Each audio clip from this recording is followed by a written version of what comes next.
Once upon a time, in a house not far away, lived a little astronaut named Ray. Only 4 years old, with a heart so bright, he dreamt of stars every single night. Ray had a rocket made of cardboard so fine, with buttons to press and a countdown sign. In his jammies and a helmet so round, off to space he would go with a leap and a bound. Zooming past pillows and teddy bear friends, Ray's imagination soared on interstellar bends. To the moon he flew in a blink of an eye, meeting a friendly alien named Sky. "Hello there, Ray. Welcome to space. Would you like to join our moon dance embrace?" Ray giggled and twirled, feeling so light, dancing with Sky in the soft moonlight. But the adventure didn't end there. Oh no, Ray aimed for planets, ready to go. Mars was all red with chocolatey sand. Ray built a candy castle with a magic wand. Jupiter's storm was a twirly delight. Ray spun around with all his might. Saturn had rings, so shiny and bright, Ray hula-hooped through the night. Neptune's ocean, so deep and blue, Ray splashed around, feeling brand new. Uranus had funny spins and turns. Ray somersaulted and laughed as it churned. But then, as he gazed at the vast unknown, Ray felt a little bit sad and alone. "I miss my home, my bed, and my bear. It's time to go back, I do declare."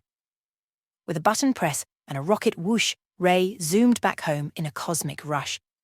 To his room, his haven, cozy and tight, he said, "Good night, stars, you shine so bright." As he snuggled in bed, feeling warm and so snug, Ray learned something special, a tiny little tug.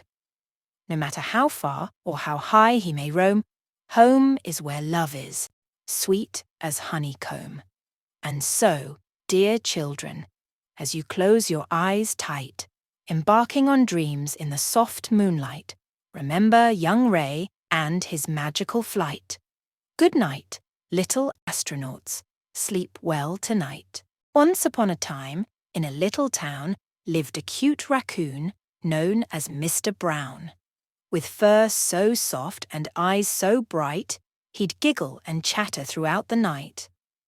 One day, in Raccoon Hollow, it seemed, a funny little problem had gleamed.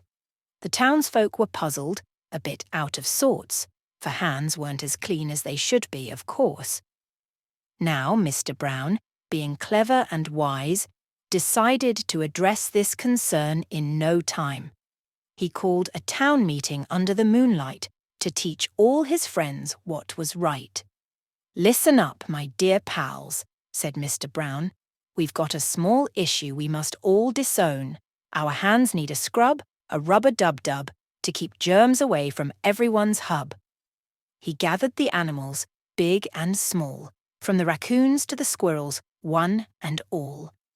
The bunnies hopped over, the birds flew near, even the turtles waddled to hear. With a twinkle in his eye and a grin so wide, Mr. Brown began his hand-washing guide. "First, turn on the tap, let the water flow. Not too hot, not too cold, just a perfect glow." The animals nodded, eager to learn, as Mr. Brown continued, his voice a discern. "Add soap to your hands, a dollop will do. Now rub them together, it's easy, it's true." They rubbed their paws, front and back, between the fingers, a thorough knack. The raccoons chattered, the bunnies hummed, the birds chirped along, feeling quite glum. "Now rinse off the soap with water so clean, like a waterfall, so fresh and serene. Shake off the droplets, and then you'll see your hands are so clean, as clean can be." The animals followed the raccoon's lead, dancing and laughing. Indeed, a fun deed. Their hands were now sparkly, shiny, and neat. No more germs to greet or defeat. With a cheerful cheer and a round of applause, Mr. Brown praised his friends with a cause. "Now, my dear pals, every day and every night, remember to wash your hands, it's just right." The animals nodded, promising away, two washed their hands every single day. They skipped off happily into the night, ready for dreams, soft and light. As the moon shone bright, a gentle delight, Mr. Brown waved, bidding them good night. Sleep tight, my friends, in the soft moonlight. With hands so clean, everything's just right.